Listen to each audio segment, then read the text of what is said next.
This is the Dallas Morning News.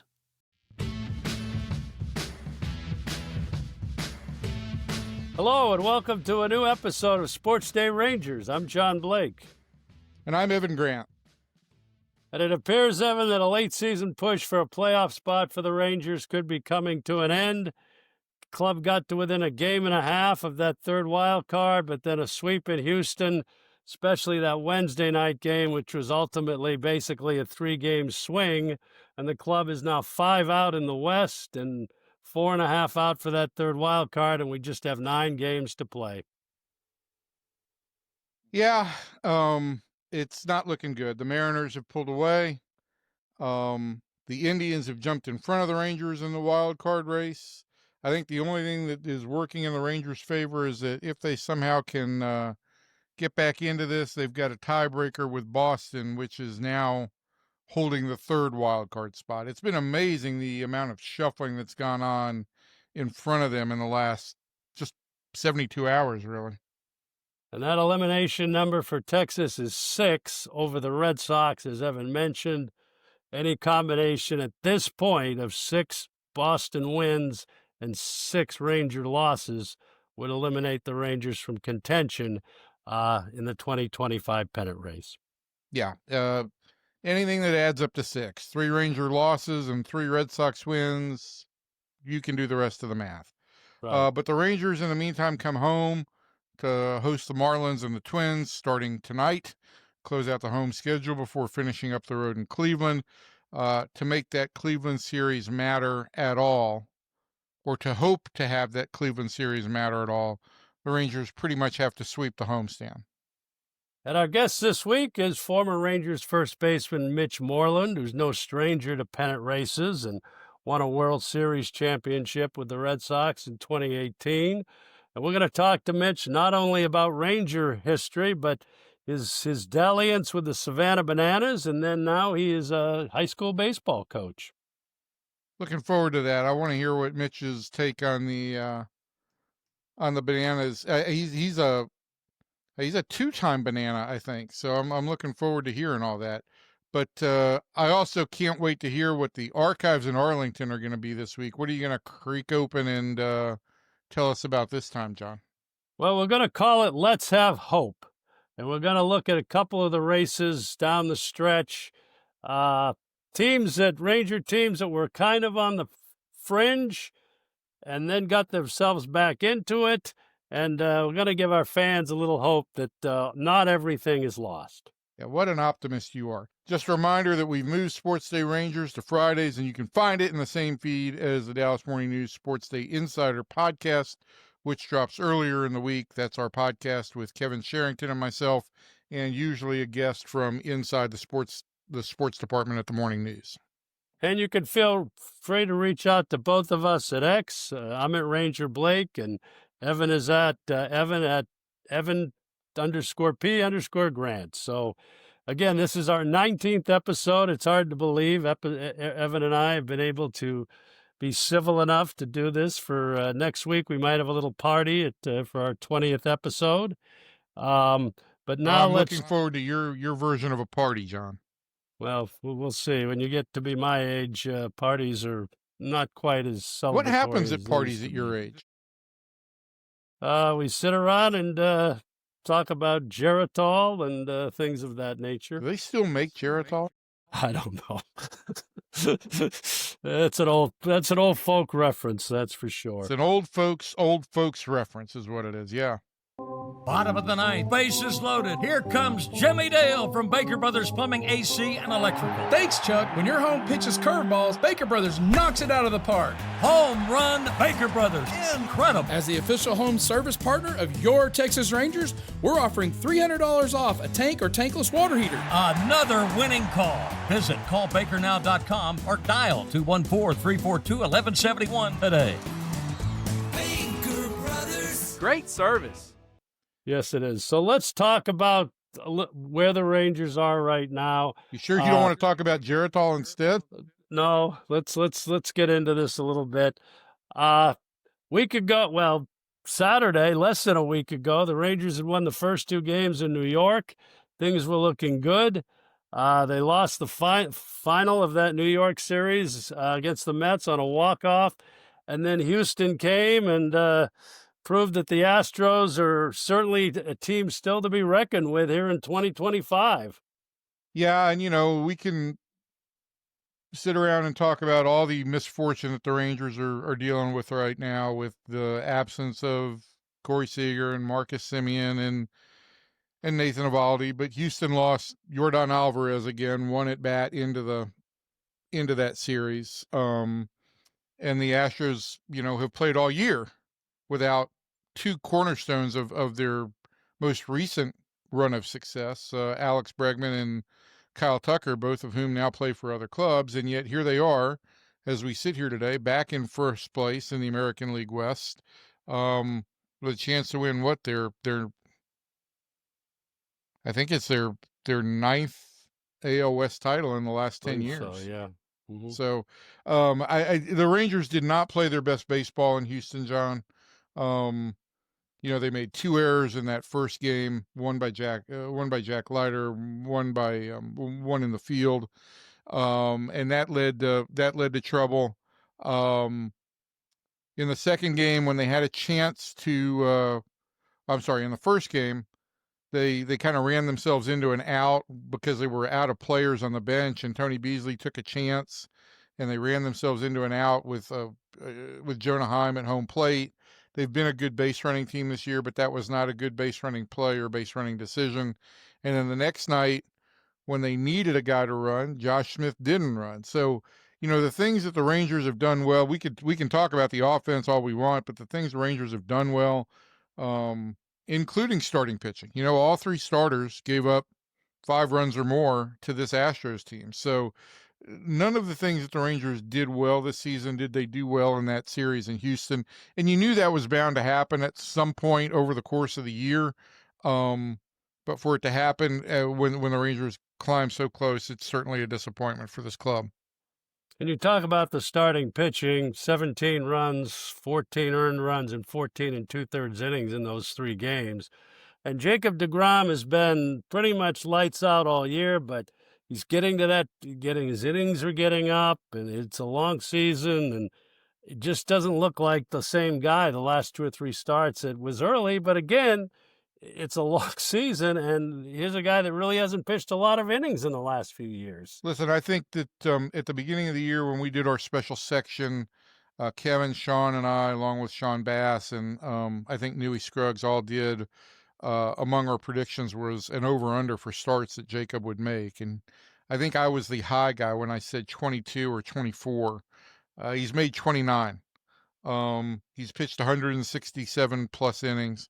And my takeaway from Thursday night was, that might be the last start deGrom makes this year. The next time that he pitches, the Rangers could be eliminated. And I think that the Rangers would like to take every not precaution at this point, but he's gone past the level of innings I think the Rangers really expected him to go this year. He's pitched really well. I think this club would have said, if they got 150 innings in the regular season from him, they'd be thrilled. He's pushing 170. And if this team is eliminated, I don't think there's a need for him to make another start unless it's just a token thing so Jacob can say he made 30 starts this year. So offensively, we can get into the injuries and the little rascals who kind of held it together for a while. But Evan, in that Houston series, when you look at 3 key guys at the top of your lineup, Josh Smith, 2 for 14, Wyatt Langford, 2 for 14, and Adolis Garcia coming off the IL, 1 for 13 with the pinch single. He played great defense, obviously, on Wednesday night. But when you look at the grand scope of things, those guys are the guys that had to produce with Corey Seager and Marcus Semien out of the lineup. Well, and you didn't include Jake Berger in there, and he hit third. The Rangers pushed him up to third for the start of the series, and I think he went 0 for 7 with 5 punch-outs in the first 2 games before being sat. And then the Rangers ended up with Rowdy Tellez, who wasn't on this team at the beginning of July, hitting cleanup. And so It just showed all the weaknesses of this team, and it showed the regression offensively of this team. Wyatt's found ways to get on base even when he doesn't hit. The other guys not so much. And that's been the story of this team, is it's either all or nothing. If these guys are hitting, the offense rolls. If they're not hitting, there's not a lot of guys in this lineup that walk, and it's hard to create and sustain rallies. So that's what we saw in this most recent series in Houston. It's something that we hadn't seen a ton of for the last 3 or 4 weeks, but it's the problem that sunk this team from the start of the year on, and it's going to be the thing that is going to be the single item that gets the most discussion going into the offseason, and that the Rangers spend the most amount of time trying to address.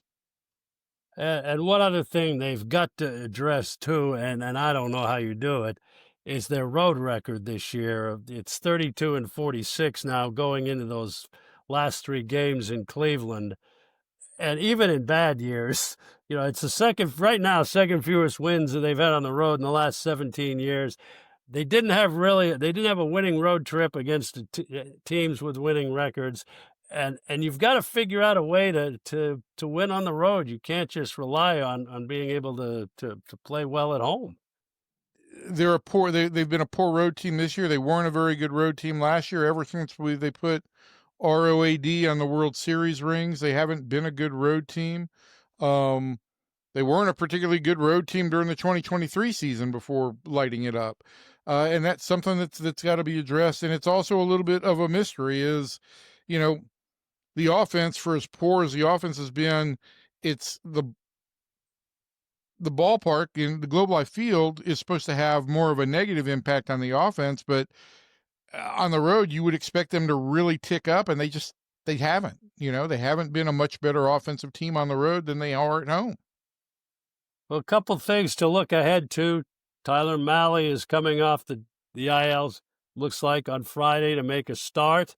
And then the other thing, the Rangers, you can postseason, yes, but you want to end with a winning record. They've got to go 3-6 here to have their second winning record in the last 3 years, just the second in the last 9 years, but just kind of build on some of that momentum as well. Yeah, I mean, I think you and I still put value into finishing with more than 81 wins. I don't know if the basic fan base does, but winning records are important, and I think that's something that the Rangers need to do this year to say it was an ultimate disappointment, but it wasn't a complete disappointment. So we'll see what happens. We're not going to get into all the scenarios today. Basically, the Rangers just have to win, beat the Marlins, beat the Twins, and then when we talk again next Friday, we'll see where they are. And again, if they do all of that, if they sweep the Marlins and the Twins, they are in position to have made up some ground on Boston and potentially have jumped back past Cleveland, but it then puts them in the position basically to have to sweep Cleveland to stay ahead of the Guardians. So it's not an enviable position. Nobody is making any comments that it is. The Rangers have not been in an enviable spot really since the second month of the year. I just think that it's been a disappointment for this club that they had come so close, only to have it fall with these 4 straight losses at a most critical time. And so we'll see what happens. Our guest, as we mentioned, is going to be Mitch Moreland. Had 110 homers in his time with the Rangers and was kind of a little rascal himself in 2010. Went on to win a Gold Glove in 2016, and then won the ultimate World Series with the Red Sox 2 years later. So we'll talk to Mitch next.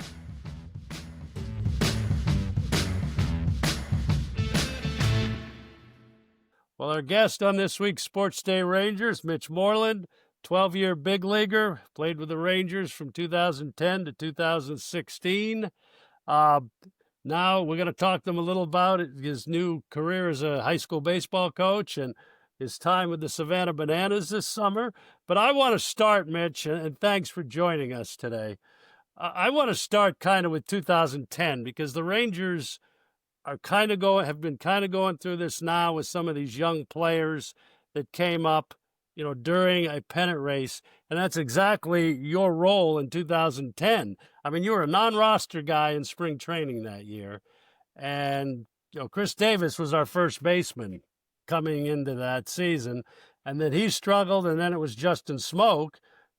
Smoke gets traded to Seattle in the Cliff Lee deal, and all of a sudden on July 29th, you're up and in the big leagues on a veteran ball club, and start like 2/3 of the games, more than 2/3 of the rest of the season. What was that like for you? It had to be moving pretty quickly.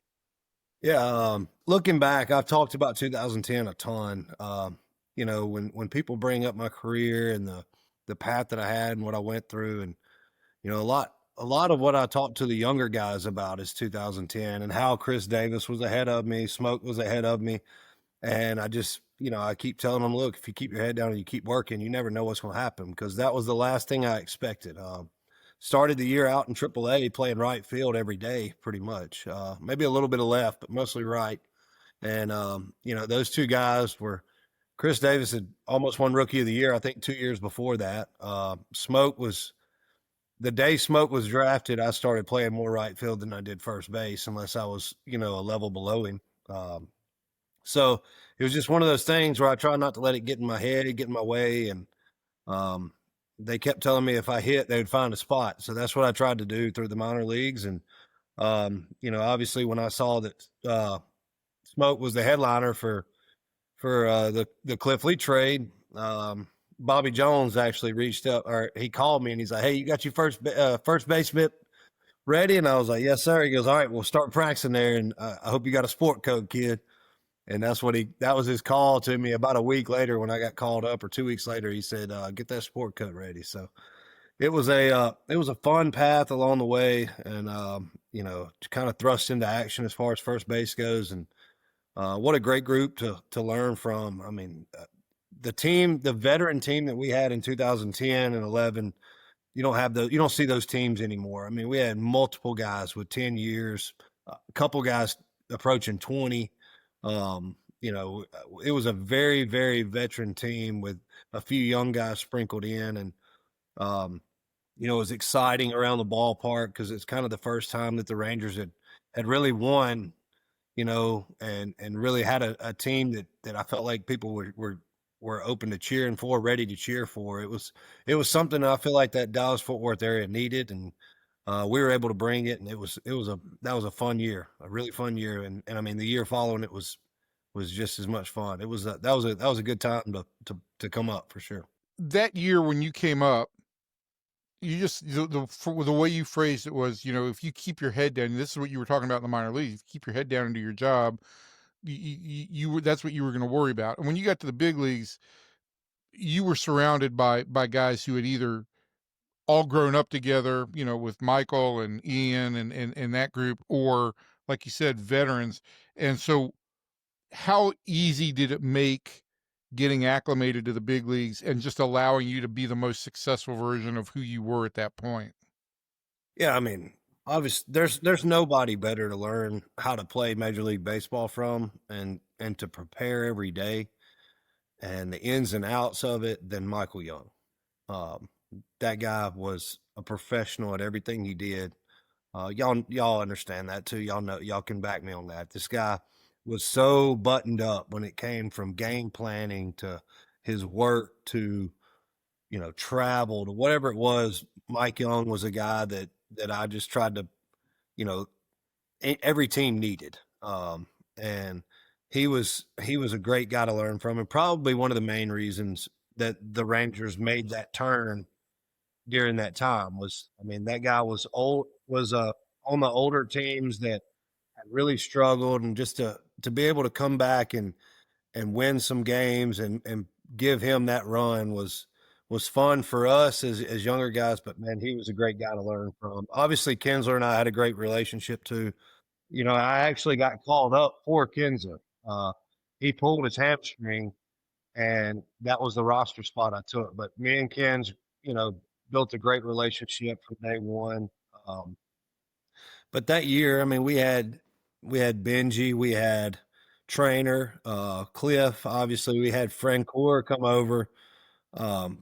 Murph was there, and he was at the time. Murph was kind of a younger player, and but all those guys played the game the right way. Elvis was young and exciting, doing his thing. Just all those guys just were great guys to learn from, whether it was off the field, on the field. So I just tried to be a sponge as much as possible. I tried to take in every minute of it, and a lot of my game for the rest of my career was modeled after what I learned those first couple of years from those veteran guys. Was there anything, you talk about how buttoned up Michael was and how much he tried to be a sponge. Was there anything he said to you or anything anybody said right after you got called up that really kind of helped? I can't remember any exact quotes. He had a funny one on the plane, but we can't talk about that one on here. He did tell me one time in the dugout. I remember that first year we went to the World Series.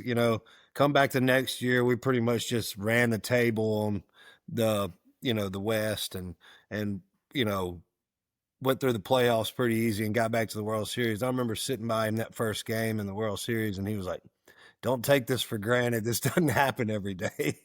It was one of those things where I look back and I was fortunate to play on a lot of great teams through my career. And, that 2018 year that we won it that was the next time I got back to the World Series. And I remember thinking to myself, man, all those years in between, I played on some good teams and we didn't even get close. So he wasn't lying to me when he told me don't take it for granted. And I just tried not to. It was more the fact of just how they went about their daily work and their, just their preparation. So I know we want to get to some of the current stuff. I just have one other question on the Rangers. You were one of the guys, you and Elvis and Adrián to a certain extent, one of those guys that went from the transition of that 2010-11 group and then carried it over to 15 and 16 when you became kind of the veteran player. So for you, what was that transition like? Yeah, a lot of that was help from Adrián and Prince, to be honest with you. During that 14 year, everybody got hurt. It was just kind of like a wash year for us. We felt like 15 coming in, Banny it was his first year as a manager. Everybody had busted their tails in the off season to get back healthy, get ready. I actually came to Arizona, I think right around Christmas, and trained out there with a guy and hit with a guy in the Rangers organization, Justin Mash, the hitting coach. So I spent a ton of time out there. I'd talked to Prince, I'd talked to Adrián a bunch. And during that year, that was the year that Prince went up and told them that he felt like I was, I needed to be at first base and he needed to be at DH. And when he did that, it gave me a little bit of, confidence from that standpoint. Like, hey, this guy's a superstar and he's going up and saying that I need to play first over him. So I knew then, like, all right, I got to hold myself accountable because he's holding me accountable because he believes that I'm supposed to be there. And, as that spring training went on, both of those guys continued to tell me every day that, hey man, cause that was definitely I can put my finger on it, pinpoint that transition and from, I feel like a rookie or a young player to more of a veteran presence, because those guys both continue to say, look, you're going to be a huge part of our team. You're in the middle of our lineup. You belong in the middle of our lineup. You might not think you're that type of player, but you are. To the point where whether I was or wasn't in my career, that year I was, because they've made me that. They've like spoke it into existence for me. And when you've got those two type guys telling you that every day, it definitely like just builds that internal confidence and continues to push you, because when they go work, you go work. And those two guys, they worked, they got after it. Adrián was feeling a bucket of ground balls every day from the first day of spring training. And I'm on the other side, the other corner of the infield. And I'm like, well, if he's still going, I'm going to still go. So I can't let him outwork me because he's expecting the same that I'm expecting out of him. And just that year, the way those guys treated me, and Prince was huge. I mean, my locker was right beside him, and he told me every day, like, hey, you're going to help us win games this year. You're going to be in the middle of our lineup. You're going to be the reason we're going to win the pennant. And that kind of stuff just gave me that confidence and bred success for me those last couple of years. But yeah, I owe a lot to those guys for those last couple of years in that transition. So, all right, Mitch, I just need to know, like, you get a call from the Bananas. What's your first thought when they called you? What was your first reaction? Well, y'all know me. Y'all know I'm not that type of player. Like, I'm straightforward, serious most of the time. Like, when I'm on the field, it's about the game. And when I first got the call, I was like, I don't know. Let me talk to my wife. And obviously my oldest son's in their crew, and he's the exact opposite. This dude, he's got a football game tonight. He'll have 15 wristbands on, he's all about it. He loves it. And he heard me talking to Suzanne. He's like, you got to, Dad, you got to. And so it was cool. The first time I did it, I was in Fenway, which is, a great place to play. And obviously back in front of the fans up there, I thought it would be a cool opportunity. So, kids got to, both my boys got to go. My daughter had gymnastics, so she wasn't able to make it, but both my boys got to go, and they're on the field. My youngest he's literally like, he might grow up to play for him. Jerseys unbuttoned, hats backward on the field, like shagging. And the kids absolutely loved it. And when I got the opportunity to do that and see the smiles on their faces, it was worth it. But to be honest with you, I thought it was more like staged. Those guys are pissed off when they get out. Like, they're pretty, like, they're still wanting to do well and win. And, we had Skull is on the party animals team, and he was drafted while I was with the Rangers. So, I got to talk to him a little bit and see him. And obviously my second go around this year was with the party animals. So I got to see him again at Mississippi State at Duty Noble Field. So yeah, after I did it that first time, I loosened up a lot and really I enjoyed doing it. So when they called back the next time, I was like, where you need me, what time, I'm coming, I'll be there. So it was you had the walk-off hit in Starkville, right? I mean, is that? Yeah, I did, but John, the rules are a little bit different with this one. You can walk off every inning. So that was like the sixth inning. It made it look like it was the end of the game, but it was actually I just walked off the sixth inning, but we won it. Well, what's it like being a high school baseball coach now? I know you were a volunteer coach last year, but now you're into it full-time, head varsity coach. At Helena, right? Helena High School in Alabama, where you live. Well, what's that like, and what was the motivation to take the head coaching job?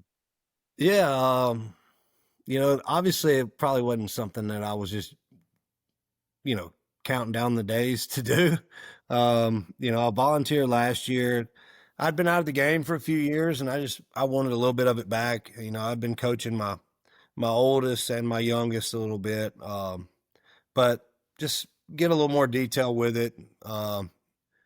Be able to talk to some guys a little bit more advanced, and so last year I called the coach up and I asked him if he'd be, he would mind me coming out and just hanging out. And he's like, man, you can come anytime you want. So at first I started out telling the boys, I was like, I'll come like twice a week. Well, that first week I'm watching them work out, and I go like Monday, Tuesday. Well, I don't show up Wednesday, Thursday, Friday. Don't see them over the weekend. I come back on Monday, and they're like, where were you? And I was like, whoa, I came Monday, Tuesday. They're like, yeah, but you didn't come Wednesday, Thursday, or Friday. I was like, okay. Well, the one of them was like, I wanted to ask you, I had something I was going to ask you about. I was like, all right, So Monday, Tuesday turned into Monday, Tuesday, Wednesday, Thursday. Then all of a sudden I'm there every day. And the coach that was here took a job across town. He's probably, 45 minutes away now. So as soon as that happened, the boys started texting me, and the AD called me up, and he's like, hey, because we're a county school, and there's some hoops you kind of got to jump through to make this thing work. But he's like, do you want it? And I said, I don't know. So I had to think about it. We prayed on it a little bit, and Susanna and I talked, the kids talked, and we felt like it was we felt like it was the right move. My wife's teaching. She's back teaching again, so she teaches first grade here. Crew's in the 7th now, so the middle school is right across the way from the high school. He's doing football, but as soon as football is over with, he can walk straight up there, jump into practice with us, and do his thing. And then I've got, my daughter's doing gymnastics, so she homeschools. But then I've got a younger one that's 7 in the 2nd grade, and he's he's on his way. So we're pretty rooted into the community, and why not? I love the game. I love being around it. I love helping those young men, and kind of pay it forward a little bit with what I was taught. I guarantee you there's some stuff that I learned from those Mike Young days and Ian Kinsler days that these guys will hear and take with them. So, just I try to take a little bit of what I learned along the way and that I'm super grateful for and be able to pass that to those guys. And, hopefully it'll pay off and they can win. So we'll see how it goes. What's Helena's nickname? The Huskies. You're the Helena Huskies. Helena Huskies. Yep. And then the hill. So you drive up on a big hill. The school's built on a big hill. So that's like our, kind of like the slang for it, I guess you'd say, but it's a cool spot. That's awesome. That's awesome. Yeah. Well, we'll let you. I know you got practice this afternoon, so we appreciate you taking the time today. And it's good. It's good to look back at those teams, and it's been nice. You've been able to come into Arlington a few times. I'm actually headed back the 23rd, John.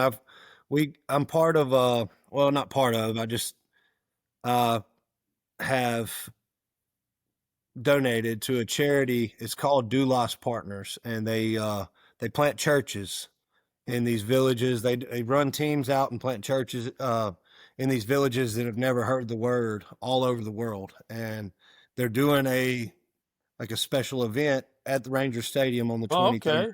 Okay. So I'll be back out there on the 23rd. I'll have to come holler at you guys. All right. Well, that's great. Yeah.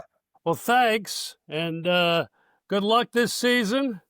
I appreciate it. To your team. I think I might have to bring you guys in and let y'all do a play-by-play up in the press box. Well, we'd love it. Yeah, that'd be great. We have trouble enough just getting through this podcast every week. That's right. That's the way it goes. Well, thanks, Mitch. Yeah, thanks, guys. Good to talk to y'all. All right, good to see. We'll see you later.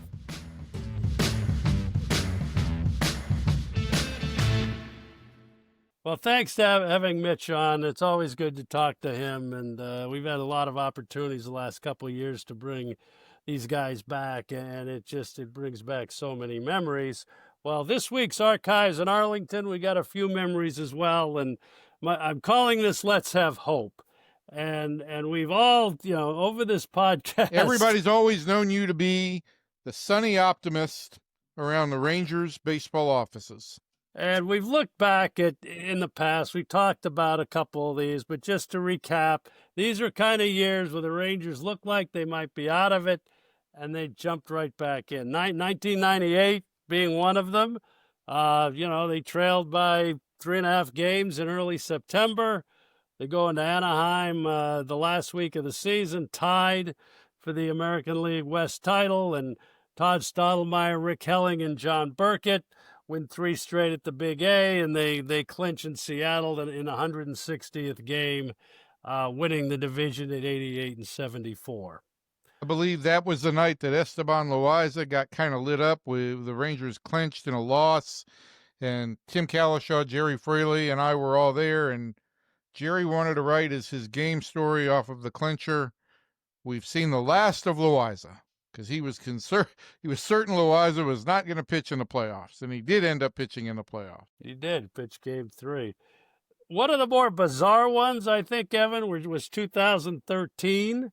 And this was kind of at the end of that first run. Josh Hamilton, Michael Young were gone. But Adrián Beltré had a great year, and the club actually had a 6.5 game lead in May, and was leading by 2.5 games at the end of August, lost 16 out of 22, and trailed the A's by 8.5 games, and we're down by 3 or 4 in the wild card. And then club comes home, if you remember, the last homestand, wins all 7 games against Houston and the Angels, and ends up tying Tampa Bay for that second wild card. At this point, there was a second wild card. Both teams 91 and 71 after 162 games. Cleveland had won their last 10 games of the regular season to take the first wild card at 92 and 70. And the thing about that run was the bullpen was unbelievable.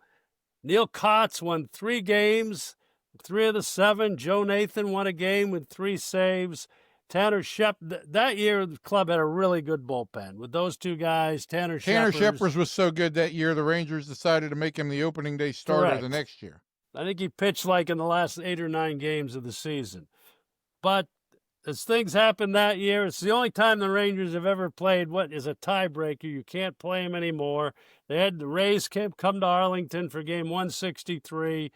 David Price outduels Martin Perez, and the Rays get the second wild card. But it just shows you how crazy things can go with Rangers winning their last 7, the Indians at the time, Cleveland, winning their last 10 to make the playoffs. And then 2015, again, we've been over this. We talked to Cole Hamels. The team was 50 and 53 on August 1st, 8 games out in the West, won 34 out of 50, had a 4.5 game lead with a week to go in the season. But as Lee Corso would say, not so fast, my friends, as the club lost 5 out of 8, and going the final day of the year had a 1-game lead on the Astros with the Angels another game behind. Cole Hamels goes out, throws a complete game for a 9-2 win against the Angels to finish the season. We should have Cole on to talk about that. I think we did at one point. And the Rangers were 88 and 74, and that 88 wins is the fewest Texas has ever had to make the playoffs. 1998 and 2015. If the Rangers went out, Evan, they'd be 88 and 74. So I think it's going to take 87 wins to get into the playoffs. So maybe there's one loss that they can afford in there. So that will do it. Again, let's have a little hope. That is from the archives in Arlington. Let's have a little hope. And we thank you for joining us on this week's Sports Day Rangers. And don't forget, everybody, that we've got plenty of content at the Dallas Morning News, Sports Day Insider, which is my podcast with Kevin Sherrington, and a Sports Day guest is in the same feed every week. We've got all kinds of stuff on all the socials, from high school sports videos to me and Sean McFarland talking about the Rangers. We're all over the place for you. $7 grand all the time, and we'll talk to you all next week.